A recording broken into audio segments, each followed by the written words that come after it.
Hi, Miss Eglin here. Today I'm reading chapter 22 of Lois Lowry's The Giver.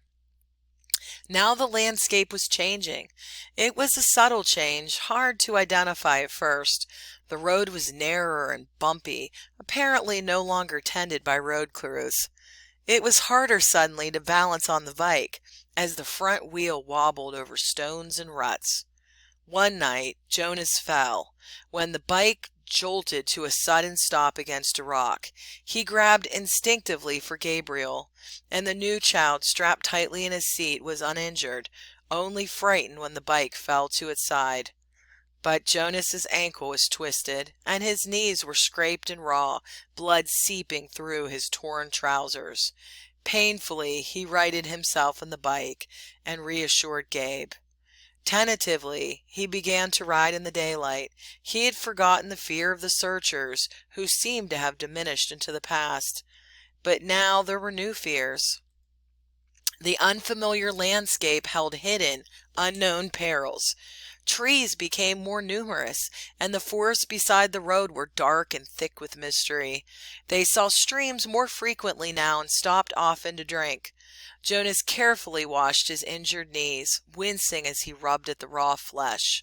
The constant ache of his swollen ankle was eased when he soaked it occasionally in the cold water that rushed through the roadside gullies.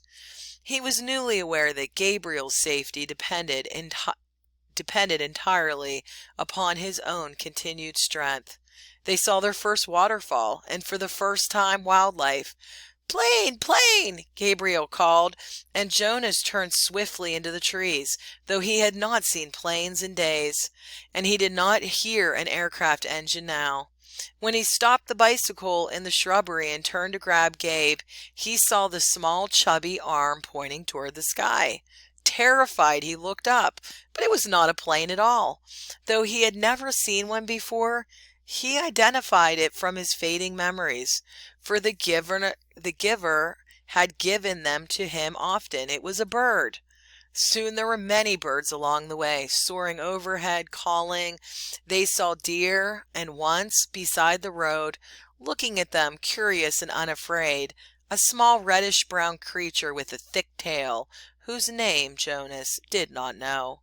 He slowed the bike, and they stared at one another until the creature turned away and disappeared into the woods. All of it was new to him. After a life of sameness and predictability, he was awed by the surprises that lay beyond each curve of the road. He slowed the bike again and again to look with wonder at wildflowers, to enjoy the throaty warble of a new bird nearby, or merely to watch the way the wind shifted the leaves in the trees. During his 12 years in the community, he had never felt such simple moments of exquisite happiness. But there were desperate fears building inside him now as well. The most relentless of his new fears was that they would starve. Now that they had left the cultivated fields behind them, it was almost impossible to find food. They finished the meager store of potatoes and carrots they had saved from the last agricultural area, and now they were always hungry. Jonas knelt by a stream and tried without success to catch a fish with his hands. Frustrated, he threw rocks into the water, knowing even as he did so that it was useless. Finally, in desperation, he fashioned a makeshift net, looping the threads of Gabriel's blanket around a curved stick. After countless tries, the net yielded 2 flopping, silvery fish. Methodically, Jonas hacked them to pieces with a sharp rock and fed the raw shreds to himself and to Gabriel. They ate some berries and tried without success to catch a bird. At night, while Gabriel slept beside him, Jonas lay awake, tortured by hunger, and remembered his life in the community where meals were delivered to each dwelling each day. He tried to use the flagging power of his memory to recreate meals and manage brief, tantalizing fragments.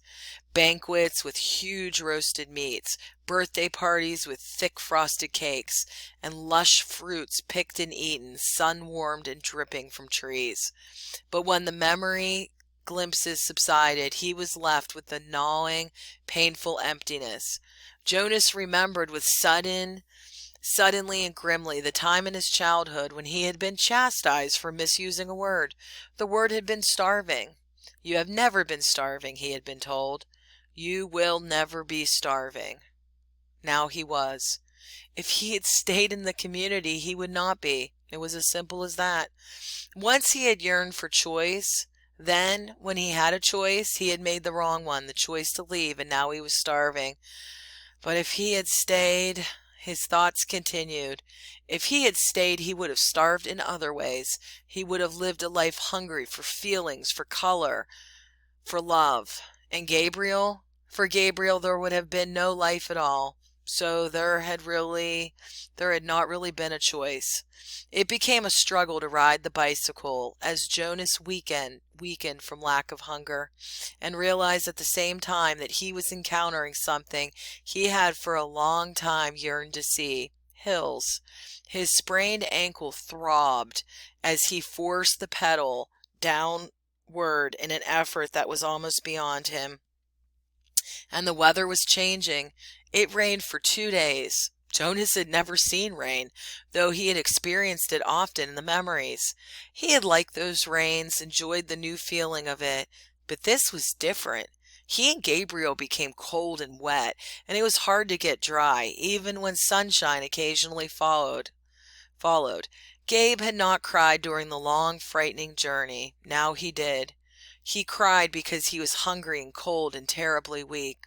Jonas cried too, for the same reasons, and another reason as well. He wept because he was afraid now that he could not save Gabriel.